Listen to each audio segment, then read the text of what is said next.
রাসূল সাল্লাল্লাহু আলাইহি সাল্লাম বললেন যে জুমার দিনে যে ব্যক্তি উত্তম রূপে গোসল করবে, উত্তম রূপে পবিত্রতা অর্জন করবে এবং যানবাহনে না এসে পায়ে হেঁটে যদি সে মসজিদে আগে আসে, মসজিদে আগে আসবে এবং ইমামের নিকটবর্তী বসবে, ইমামের কাছাকাছি বসবে, এইরকম ব্যক্তি রাসূল সাল্লাল্লাহু আলাইহি সাল্লাম বলতেছেন সে ইমামের কাছাকাছি বসে এবং ইমামের নিকটবর্তী বসে এবং সে চুপ থাকবে। আমাদের কাজ হবে যে মসজিদে যখন আমরা আসব তখন আমাদের চুপ থাকা এবং অনর্থক কথাবার্তা না বলা। রাসূল সাল্লাল্লাহু আলাইহি সাল্লাম বলতেছেন যে সে কি করবে, মসজিদে আগে আসবে, ইমামের কাছাকাছি বসবে, নিকটবর্তী বসবে এবং চুপ থাকবে, অনর্থক কোনো কথাবার্তা বলবে না, বিনা প্রয়োজনীয় কথাবার্তা বলবে না, অনর্থক কোনো কথাবার্তা বলবে না। রাসূল সাল্লাল্লাহু আলাইহি সাল্লাম বলতেছেন যদি সে উত্তম রূপে গোসল করে, উত্তম রূপে পবিত্রতা অর্জন করে এবং সে মসজিদে আসে পায়ে হেঁটে, কোনো রকম যানবাহনে না এসে সে পায়ে হেঁটে মসজিদে আসে এবং আগে মসজিদে আসে।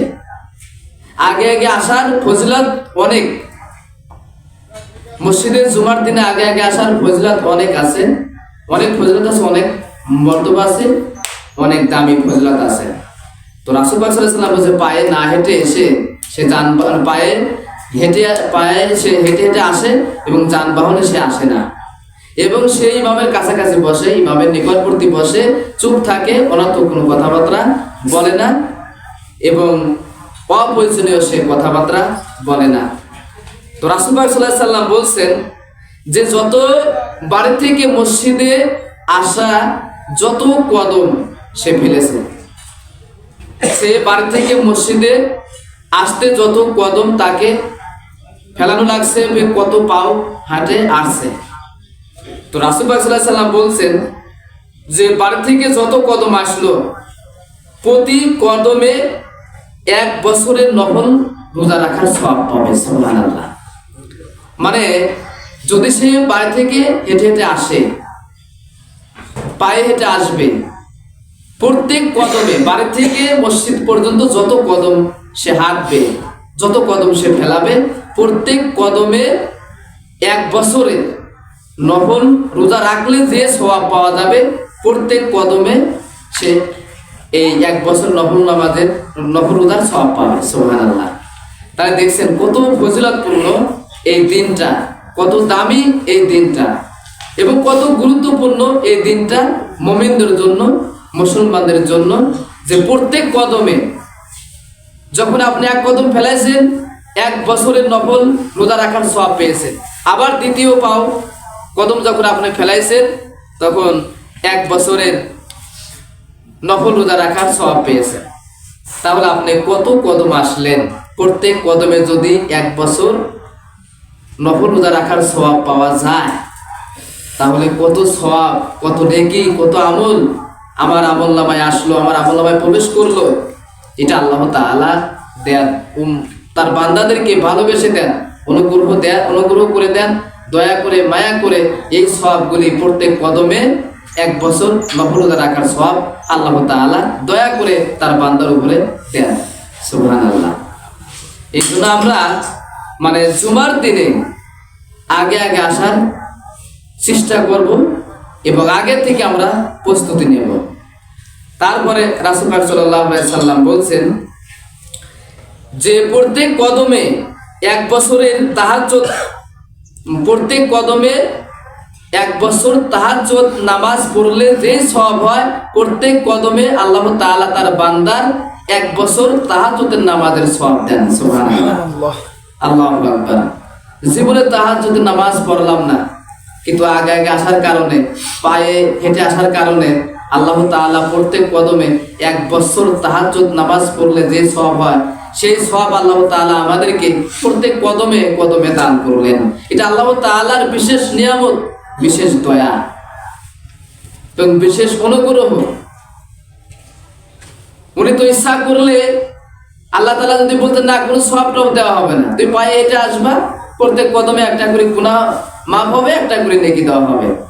আর এখানে তা না, আল্লাহ তাআলা কত দয়া করেন, মায়া করেন। এর জন্য আমরা এই ফজিলতগুলো আমরা নেব, এই সওয়াবগুলো আমরা নেব। আল্লাহ তাআলা সূরা মুলকের মধ্যে বলেছেন যে তাবারাকাল্লাযী বিয়াদিহিল মুলকু ওয়া আলা কুল্লি শাইইন কদির, যে পুণ্যময় তিনি, যার হাতে রাজত্ব, বরকতময় তিনি আল্লাহ, বরকতময় তিনি আমাদের রব, তিনি আমাদের সৃষ্টি করেছেন, তিনি আমাদেরকে খাওয়ান, তিনি আমাদের পড়ান, তিনি আমাদেরকে শক্তি যোগান। সেই পুণ্যময় বরকতময় মহান আল্লাহ তাআলা, এবং তার হাতেই সমস্ত কিছুর রাজত্ব। যে তাবারাকাল্লাযী বিয়াদিহিল মুলকু ওয়া আলা কুল্লি শাইইন কদির, আল্লাহ তাআলা বরকতময়, তিনি বরকতময় সেই মহান আল্লাহ তাআলা, পুণ্যময় সেই মহান আল্লাহ তাআলা, যার হাতে সমস্ত রাজত্ব এবং সমস্ত ক্ষমতার অধিকারী একমাত্র আল্লাহ তাআলা, সমস্ত রাজত্বর অধিকারী একমাত্র আল্লাহ তাআলা, সমস্ত ক্ষমতাবান সর্বশক্তিমান একমাত্র আল্লাহ তাআলা। তো সমস্ত রাজত্ব, যার হাতে সমস্ত রাজত্ব, কিয়ামতের মাঠে আল্লাহ তাআলা এই পুরা পৃথিবীটা তার ডান হাতের উপরে রাখবেন। তিনি যে তার হাতে যে সমস্ত রাজত্ব, তার হাতে যে সমস্ত ক্ষমতা, তিনি যে সর্বশক্তিমান, আল্লাহ তাআলা বলছেন একমাত্র পৃথিবীর সমস্ত রাজত্বর মালিক আমি এক আল্লাহ তাআলা। এই পৃথিবীর রাজত্বর মালিক আর কেউ হতে পারে না, একমাত্র ক্ষমতাবান, শক্তিবান এবং সর্বশক্তিমান, এবং আমি, আমার হাতে সমস্ত রাজত্ব, সমস্ত ক্ষমতা একমাত্র আমার আল্লাহ তাআলার হাতে। তাই আল্লাহ তাআলা বলছেন, এবং তিনি সব কিছুর উপর সর্বশক্তিমান, তিনি সব কিছুর উপর ক্ষমতাধর, তিনি সব কিছুর উপরে শক্তিধর, এবং আল্লাহ তাআলা সর্বশক্তিমান, সব কিছুর উপরে সর্বশক্তিমান। এটা কিন্তু আমাদের বিশ্বাস করতে হবে যে সমস্ত রাজত্ব তার হাতে, সমস্ত ক্ষমতা তার হাতে, সমস্ত পাওয়ার সব কিছু তার হাতে। এই জন্য আমরা আল্লাহ তাআলার যে সূরা মুলকের মধ্যে বললেন যে তাবারাকাল্লাযী বিয়াদিহিল মুলকু ওয়া আলা কুল্লি শাইইন কদির, সমস্ত, আমি হচ্ছে বরকতময় আল্লাহ তাআলা, আমি হচ্ছে পুণ্যময় আল্লাহ তাআলা, এবং পৃথিবীর সমস্ত রাজত্ব আমার হাতে, পৃথিবীর সমস্ত শক্তি আমার হাতে, পৃথিবীর সমস্ত রাজত্ব, সমস্ত শক্তি, সমস্ত পাওয়ার সব কিছু আমার হাতে। আল্লাহ তাআলা বলছেন শুধু তাই নয়, সব কিছু শক্তি, সব কিছুর রাজত্ব আমার হাতে, সব কিছুর উপরে সর্বশক্তিমান আল্লাহ তাআলা। এটা আমাদেরকে এর উপরে আমাদের ঈমান আনতে হবে যে সব কিছুর উপরে সর্বশক্তিমান আল্লাহ তাআলা আপনাকে বিপদ দিচ্ছেন। এই বিপদ থেকে উদ্ধার পাওয়ার জন্য একমাত্র আল্লাহ তাআলার কাছেই মানুষ শেষে ধর্ণা ধরে, শেষে সাহায্য চায়। যখন আপনি বিপদে পড়বেন, একমাত্র আল্লাহ তাআলা ছাড়া কেউ আপনাকে বিপদ থেকে রক্ষা করতে পারে না, কেউ বিপদ থেকে মুক্তি দিতে পারে না। যখন আপনি রোগ ব্যাধির মধ্যে ভুগবেন, রোগের মধ্যে থাকবেন, আপনার অসুখ ঢুকে পড়েছে, একমাত্র আল্লাহ তাআলা ছাড়া পৃথিবীতে কেউ আপনাকে রোগ ভালো করতে পারে না, কেউ আপনাকে রোগ থেকে মুক্তি দিতে পারে না। এই জন্য আল্লাহ তাআলা বলছেন যে তোমরা যত বড় রোগের মধ্যে পড়ো না কেন, যত বড় বিপদ আপদের মধ্যে পড়ো না কেন, সব কিছুর উপরে সর্বশক্তিমান আল্লাহ তাআলা তোমরা মেনে নাও, আমি তোমার সব কিছু পথকে, কঠিন পথকে সহজ করে দেব, এবং তোমাকে আমি সমস্ত কঠিন পথ, যত কঠিন পথ আছে সব কঠিন পথ আমি সহজ করে দেব। কারণ আমি যে সর্বশক্তিমান, সমস্ত কিছু রাজত্ব তো আমার হাতে, আল্লাহ তাআলার হাতে। এই জন্য আল্লাহ তাআলা তারা পরে হাতে বলছেন জাল্লাযী খলাকাল মাউতা ওয়াল হায়াতা লিয়াবলুয়াকুম আইয়ুকুম আহসানু আমালা ওয়া হুয়াল আজিজুল গফুর। আল্লাহ তাআলা তারপরে বললেন যে যিনি সৃষ্টি করেছেন মরণ এবং জীবন, যিনি মৃত্যু এবং জীবন সৃষ্টি করেছেন। আল্লাহ যে খলাকাল মাউত ওয়াল হায়াতা, যিনি জীবন সৃষ্টি করলেন, যিনি মরণ সৃষ্টি করলেন। আল্লাহ তাআলা এখানে আগে মরণের কথা বলছেন, যে তিনি আমাদেরকে মৃত্যু সৃষ্টি করেছেন, তিনি আমাদেরকে জীবন সৃষ্টি করেছেন, তিনি আমাদের সৃষ্টি করেছেন, তিনি আমাদেরকে পৃথিবী সৃষ্টি করেছেন, আকাশ জমিন কুল কায়নাত তারকারাজি আরশে মুআল্লা আরশে আজিম যা কিছু আছে, নদী নালা খাল বিল পাহাড় পর্বত পৃথিবী যা কিছু আছে সব কিছু আল্লাহ তাআলা সৃষ্টি করেছেন। এর সাথে সাথে আল্লাহ তাআলা বলছেন, আল্লাহ যে খলাকাল মাউত ওয়াল হায়াতা, আমি মানুষের মরণ সৃষ্টি করেছি, মৃত্যু সৃষ্টি করেছি এবং মানুষের জীবন সৃষ্টি করেছি। কেন আল্লাহ তাআলা আগে মরণের কথা বললেন? আল্লাহ তাআলা বলছেন, তুমি তো এক সময় মৃত্যু অবস্থায় ছিলে, তোমার তো কোনো বিবেক ছিল না, তোমার কোনো বুদ্ধি ছিল না, তুমি যে দুনিয়াতে আসবা এর কোনো সিউরিটি ছিল না, তুমি যে দুনিয়াতে আসতে পারবা এর কোনো গ্যারান্টি ছিল না। আমি আল্লাহ তাআলা দয়া করে মায়া করে তোমাকে মায়ের পেটের থেকে তোমাকে দুনিয়াতে আনলাম। তুমি অবুঝ ছিলা, তুমি তোমার মধ্যে কোনো বুঝ ছিল না, তুমি কথা বলতে পারতে না, তুমি কোনো কিছু বলতে পারতে না, কোনো কিছু চাইবা কিভাবে তাও বলতে পারতে না। এইরকম তুমি দুর্বল ছিলা, তোমাকে দুর্বল থেকে আমি তোমাকে সবল করলাম একমাত্র আমার ইবাদত করার জন্য। ওমা খলাকতুল জিন্না ওয়াল ইনসা ইল্লা লিয়াবুদুন। আমি তোমাকে দুর্বল করে পৃথিবীতে পাঠালাম, কিন্তু তোমাকে সবল করে দিলাম, তোমাকে আমি শক্তি দান করলাম, আমি তোমাকে রক্ত মাংস তৈরি করে দিলাম একমাত্র আমার ইবাদত করার জন্য, আমার দাসত্ব করার জন্য, আমার গোলামি করার জন্য। এই জন্য আল্লাহ তাআলা কোন আয়াতে বলছেন, আমি মানুষকে সৃষ্টি করেছি সুন্দর আকৃতিতে, আমি মানুষকে সৃষ্টি করেছি সুন্দর রূপ দিয়ে, সুন্দর আকৃতি দিয়ে, সুন্দর চরিত্র দিয়ে, সুন্দর আখলাক দিয়ে আমি মানুষকে সৃষ্টি করেছি একমাত্র আমার ইবাদত করার জন্য। ওমা খলাকতুল জিন্না ওয়াল ইনসা ইল্লা লিয়াবুদুন। একমাত্র আমার ইবাদত করার জন্য, একমাত্র আমার দাসত্ব করার জন্য, একমাত্র আমার গোলামি করার জন্য আমি মানুষকে উত্তম আকৃতিতে সুন্দর করে মানুষকে আমি সৃষ্টি করলাম। আমার এই মানুষ যখন আমি সৃষ্টি করেছি, এই মুখমণ্ডলটা আল্লাহ তাআলা নিজ হাতে সৃষ্টি করেছেন। এই মুখমণ্ডল, এই হাত ফেরেশতারা তৈরি করেছে, এই পা ফেরেশতারা তৈরি করেছে, সমস্ত বডি কন্ট্রাকশন যে আছে এটা সব ফেরেশতারা তৈরি করেছেন। কিন্তু আল্লাহ তাআলা এই মুখ চেহারাটা সুন্দর আকৃতিতে সুন্দর করে এই চেহারাটা, এই মুখমণ্ডল আল্লাহ তাআলা নিজ হাতে মানুষের এই চেহারা মুখমণ্ডল সৃষ্টি করলেন, তৈরি করলেন। সুবহানাল্লাহ। তাই তো আল্লাহ তাআলা বলছেন যে আমি তোমার চেহারা সুন্দর করে আমি নিজ হাতে তৈরি করলাম, তোমার মুখমণ্ডল আমি নিজ হাতে তোমার সুন্দর করে তৈরি করলাম, সৃষ্টি করলাম। আমি কেন সৃষ্টি করলাম সুন্দর করে, কেন তোমার সুন্দর আকৃতিতে দিলাম? সব কিছু ফেরেশতা তৈরি করলো, আর এই মুখমণ্ডল আমি নিজে হাতে তোমাকে তৈরি করলাম, সৃষ্টি করলাম। কেন করলাম?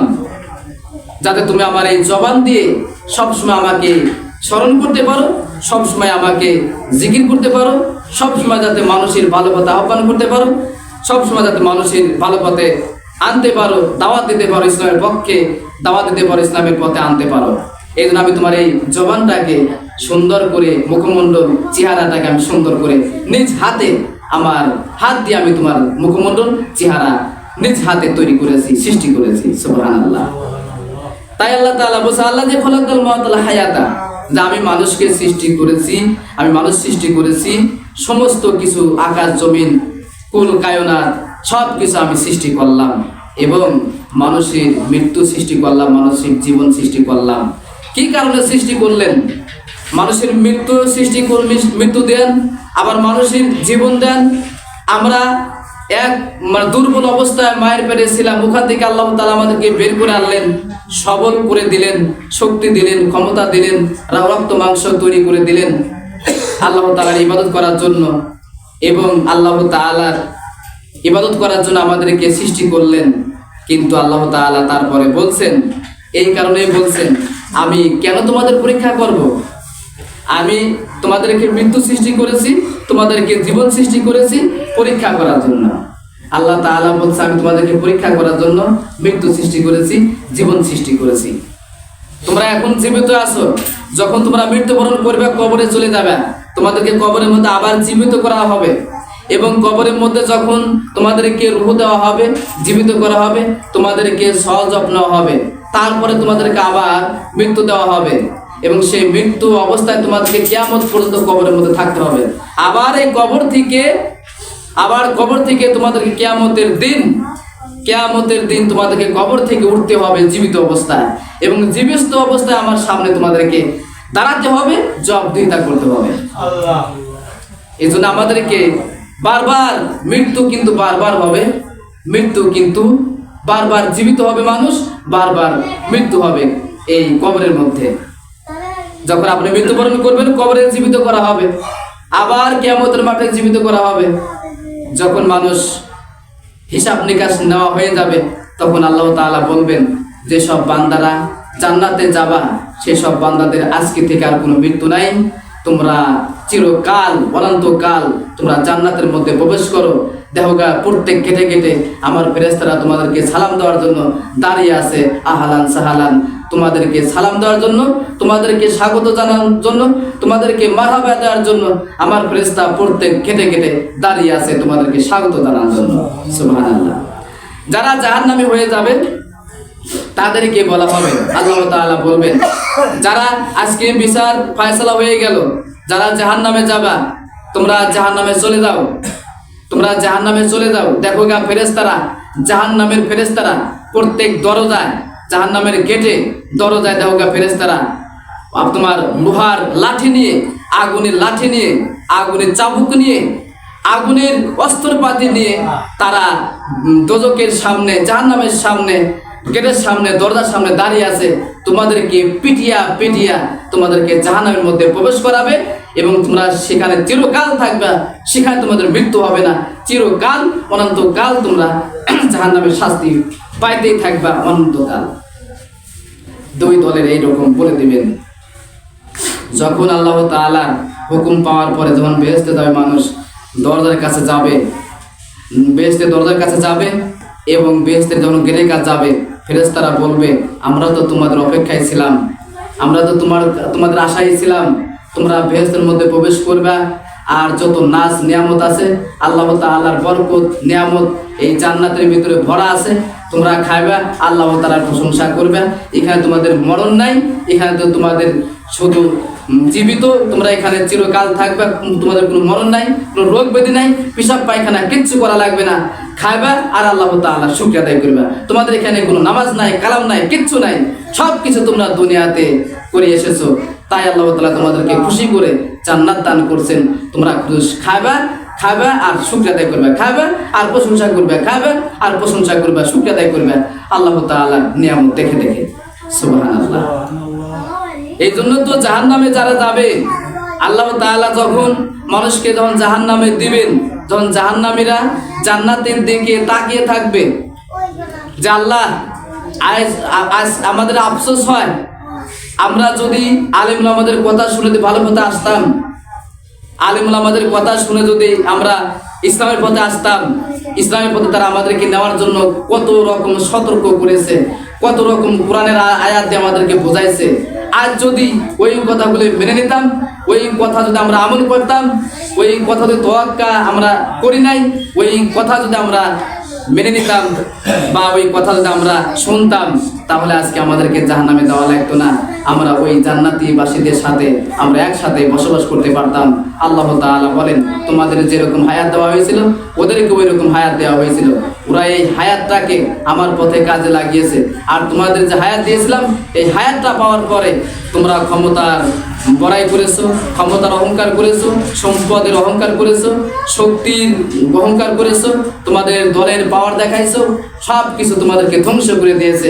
এখন তোমরা ধ্বংসের পথে চলে যাও, তোমাদের জন্য জাহান্নাম ফেলাটমন করে রাখা হয়েছে, নিযুক্ত করে রাখা হয়েছে ফেরেশতা তোমাদের শাস্তি দেওয়ার জন্য, তোমরা জাহান্নামের মধ্যে ঢুকে পড়ো। ওইখানে আফসোস করে কোনো লাভ হবে না। তা আল্লাহ তাআলা বলতেছেন যে ওয়াল হায়াতা লিয়াবলুয়াকুম আইয়ুকুম আহসানু আমালা ওয়া হুয়াল আজিজুল গফুর। আল্লাহ তাআলা বলতেছেন যে আল্লাযী খালাকাল মাউতা ওয়াল হায়াতা লিয়াবলুয়াকুম আইয়ুকুম আহসানু আমালা ওয়াল আজিজুল গফুর। আল্লাহ তাআলা বলতেছেন, আমি মানুষকে আগে মৃত্যু সৃষ্টি করেছি, তারপর আমি মানুষকে জীবন সৃষ্টি করেছি, এবং মানুষকে আমি মৃত্যু এবং জীবন সৃষ্টি করলাম মানুষকে পরীক্ষা করার জন্য। তা আপনি যদি ইমানদার দাবি করেন, আপনি যদি ইমানদার দাবি করেন, যদি মুমিন দাবি করেন, মুসলিম দাবি করেন, তাহলে আল্লাহ তাআলা আপনাকে পরীক্ষা করবে। ওই জন্য আয়াতের ভিতরে বলছে, ওয়ালা নাবলুওয়ান্নাকুম বিশাইইন মিনাল খাউফি ওয়াল জুই ওয়া নাকসিম মিনাল আমওয়ালি ওয়াল আনফুসি ওয়াস সামারাত ওয়া বাশশিরিস সাবিরিন আল্লাযীনা ইযা আসাবাতুহুম মুসিবাতুন ক্বালু ইন্না লিল্লাহি ওয়া ইন্না ইলাইহি রাজিউন। আল্লাহ তাআলা বলছেন, ওয়ালা নাবলুওয়ান্নাকুম, আমি তোমাদের কিছু পরীক্ষা করবই। যারা আমাকে ভালোবাসো, এই ভালোবাসার মধ্য দিয়ে আমি তোমাদেরকে পরীক্ষা করব। যারা ইমানদার দাবি করো, মুমিন দাবি করো, হে মুমিনেরা, তোমরা কেমনে বুঝলা তুমি মুমিন দাবি করো, ইমানত্ব দাবি করো, তাকওয়াবান দাবি করো, কিন্তু আমি তোমাকে পরীক্ষা করব না, এটা তুমি কিভাবে বুঝলা? যদি মুমিন হও, যদি ইমানদার হও, আমি আল্লাহ তাআলা তোমাকে পরীক্ষা করব ভয় দিয়ে। আমি তোমাদেরকে পরীক্ষা করব ভয় দিয়ে। ওয়ালা নাবলুওয়ান্নাকুম বিশাইইন মিনাল খাউফি, আল খাউফি শব্দের অর্থ হচ্ছে তোমাকে আমি ভয় দিয়ে তোমাকে আমি পরীক্ষা করব। ভয় দিয়ে পরীক্ষা করব। কিভাবে ভয় দিবে? জেলের ভয় দেখাবে মানুষ, অত্যাচারের ভয় দেখাবে, হত্যা করবে এই ভয় দেখাবে, জুলুম করবে এই ভয় দেখাবে, নির্যাতন করবে এই ভয় দেখাবে। এইরকম ভয় দেখায়া মানুষকে আল্লাহ তাআলা বলছেন, আমি তোমাকে ভয় দেখাচ্ছি, দেখি তুমি আমার উপর তাওয়াক্কাল করে করো কিনা, দেখি তুমি আমার উপরে ভরসা করো কিনা। আমি যে তোমার সর্বশক্তিমান একজন আল্লাহ তাআলা, দেখি তুমি ভয়কে তোয়াক্কা না করে তুমি আমাকে তোয়াক্কা করো কিনা। তুমি ওইটা তোয়াক্কা করো না। যারা মুমিন, যারা ইমানদার, তারা কখনোই, যে ব্যক্তি আল্লাহকে ভয় পায় সে কখনো মানুষকে ভয় পায় না।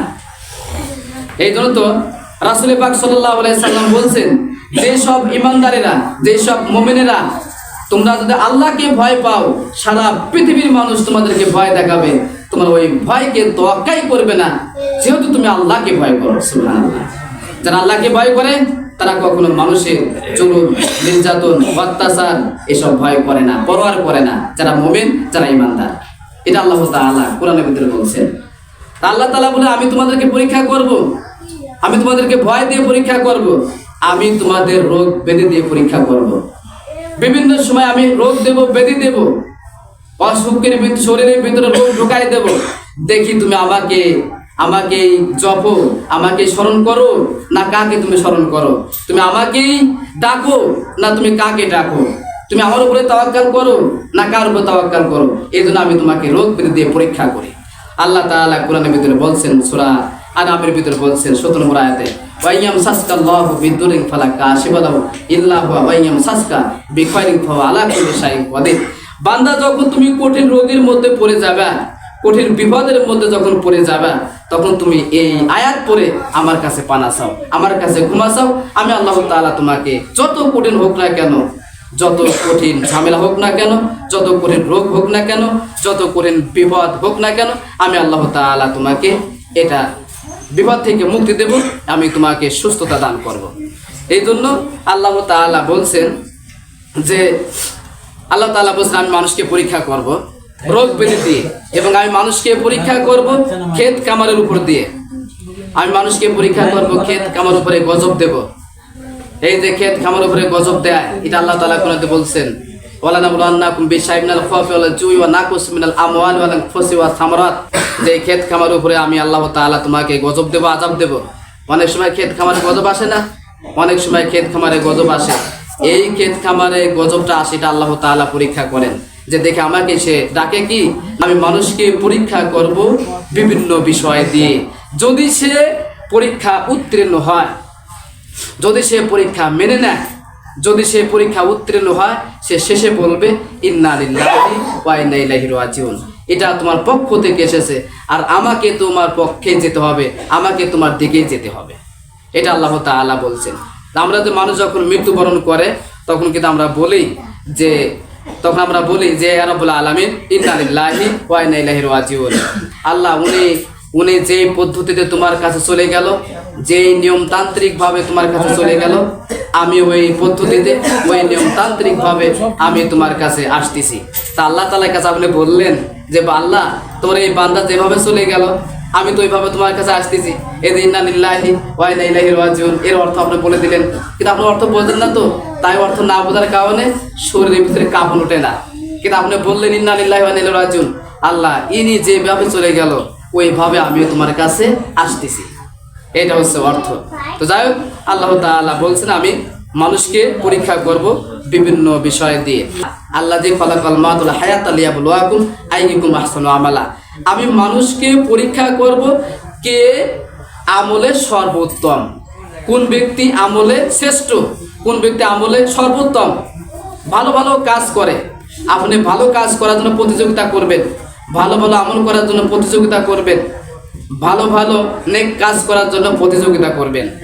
আল্লাহ তাআলা বলছেন আমি কে সর্বশ্রেষ্ঠ আমল করবে, কে উত্তম কাজ করবে, কে শ্রেষ্ঠ আমল করবে, আমি এটা পরীক্ষা করার জন্য মৃত্যু এবং জীবন সৃষ্টি করেছি, এটা আল্লাহ তাআলা বলছেন। এই জন্য আমরা আল্লাহ তাআলা যে আমাদেরকে বললেন যে কে আমলে উত্তম, কে আমলে শ্রেষ্ঠ, আমাদেরকে আমল করতে হবে। বিভিন্ন ধরনের আমল আছে, আপনি নামাজ পড়তে হবে, রোজার মাস হলে রোজা রাখতে হবে, যারা যাকাত দেওয়ার সামর্থ্য তাদেরকে যাকাত দিতে হবে, যারা হজ করার সামর্থ্য তাদেরকে হজ করতে হবে, নফল ইবাদত করতে হবে, জিকির করতে হবে, আল্লাহ তাআলাকে স্মরণ করতে হবে, দান সদকা করতে হবে এবং আল্লাহ তাআলার সমস্ত হুকুমকে মেনে চলতে হবে, এটা আল্লাহ তাআলার কথা। তাই আল্লাহ তাআলা অন্য আয়াতে বলছেন যে আমি মানুষকে সৃষ্টি করেছি, এমনি এমনি সৃষ্টি করি নাই, আমি মানুষকে অযথা সৃষ্টি করি নাই। আল্লাহ তাআলা বলছেন আমি মানুষকে অযথা সৃষ্টি করি নাই, আমি মানুষকে সৃষ্টি করেছি তার সে নিঃস্বাধীনভাবে চলবে, যা ইচ্ছা তাই করবে, এই কারণে আমি মানুষকে সৃষ্টি করি নাই। আমি মানুষকে সৃষ্টি করেছি আমার ইবাদত করার জন্য, আমার রাস্তায় থাকার জন্য, আমার হুকুম পালন করার জন্য এবং রাসূল পাক সাল্লাল্লাহু আলাইহি ওয়াসাল্লাম তরিকা অনুযায়ী আমার হুকুম পালন করবে, এই জন্য আমি মানুষকে সৃষ্টি করেছি। তারপরে এখানে আল্লাহ তাআলা বললেন যে সমস্ত কিছু রাজত্বর মালিক আমি আল্লাহ তাআলা, প্রথম আয়াতে বলছেন।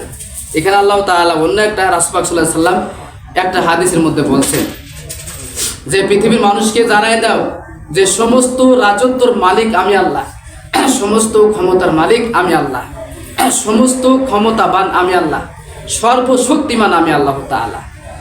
এখানে কত ভয়ঙ্কর হাদিস রাসূল পাক সাল্লাল্লাহু আলাইহি ওয়াসাল্লাম বলছেন, একটা খুবই গুরুত্বপূর্ণ হাদিস এবং ভয়ঙ্কর হাদিস এই আয়াতের সাথে কানেক্ট করেছেন। আল্লাহ রাসূল বলছেন যে ব্যক্তি কোনো জালিমের শক্তি বৃদ্ধি উদ্দেশ্যে তার সঙ্গে চলে, তাকে সাপোর্ট করে, অথচ সে জানে সে এই ব্যক্তি জালেম। আল্লাহ রাসূল বলছেন যে রাসূল পাক সাল্লাল্লাহু আলাইহি ওয়াসাল্লাম বললেন যে ব্যক্তি কোনো জালিমের শক্তি বৃদ্ধি করে, অনেক সময় আছে না জালেমের শক্তি বৃদ্ধি করে, জালেমকে সাপোর্ট করে, জালেমকে সে সহযোগিতা করে, সে জানে যে এই ব্যক্তি জালেম, সে জানে যে এই ব্যক্তি জালেম, মানুষকে অত্যাচার করে, মানুষকে নিপীড়ন করে, মানুষকে জুলুম করে, মানুষের আঘাত করে, মানুষেরকে অনেক কষ্ট দেয়, এবং এই জানার পরেও যারা জানার পরেও যে ব্যক্তি জালেম তারপর তার শক্তি বৃদ্ধি করে, তারপরে তার ক্ষমতা বৃদ্ধি করে, তারপরে তার সাপোর্ট করে এবং তার সঙ্গে চলে এবং তার সহযোগিতা করে। আর রাসূল পাক সাল্লাল্লাহু আলাইহি সাল্লাম বলেন তখন সে ইসলাম থেকে বের হয়ে গেল। আল্লাহ তাআলা রাসূল বললেন যারা কোনো জালেমকে শক্তি যোগাবে, যারা কোনো জালেমের সাথে চলাফেরা করবে, যারা কোনো জালেমকে সাপোর্ট করবে, যারা কোনো জালেমের সাথে থাকবে, চলবে, সহযোগিতা করবে, সাপোর্ট করবে, সে জানে যে এই ব্যক্তি জালেম, তারপরেও সে জালেমের সাপোর্ট করে, সে জালেমের সহযোগিতা করে, সে জালেমের সাপোর্ট করে, এই ব্যক্তিকে আল্লাহ তাআলা, আল্লাহ রাসূল বলছেন সে ইসলাম থেকে খারিজ হয়ে গেল, সে ইসলাম থেকে বের হয়ে গেল। কত বড় একটা দামি কথা, কিন্তু কত বড় একটা পাওয়ারফুল কথা। খবরদার, আমি জানি যে ব্যক্তি জালেম, আমি জানি যে ব্যক্তি জুলুমবাজ, আমি জানি যে ব্যক্তি অত্যাচারী, তারপরে আমি তার শক্তি যোগাই, তারপর আমি সাপোর্ট করি, তারপর আমি ভালোবাসি, তার সঙ্গে থাকি, চলাফেরা করি। আল্লাহ তাআলা রাসূল বলছেন এই ব্যক্তি ইসলামের মধ্যে থাকতে পারে না, এই ব্যক্তি ইসলাম থেকে বের হয়ে যায়, ইসলাম থেকে খারিজ হয়ে যায়, সে মুসলমানিত্ব দাবি করতে পারে না। খুব কঠিন কথা। তো যাই হোক, আমরা যে কথাগুলি বললাম সেই কথা অনুযায়ী যেন আমরা আমল করতে পারি, সেই তৌফিক যেন আল্লাহ তাআলা আমাদেরকে দান করেন। সকলে বলে আমিন।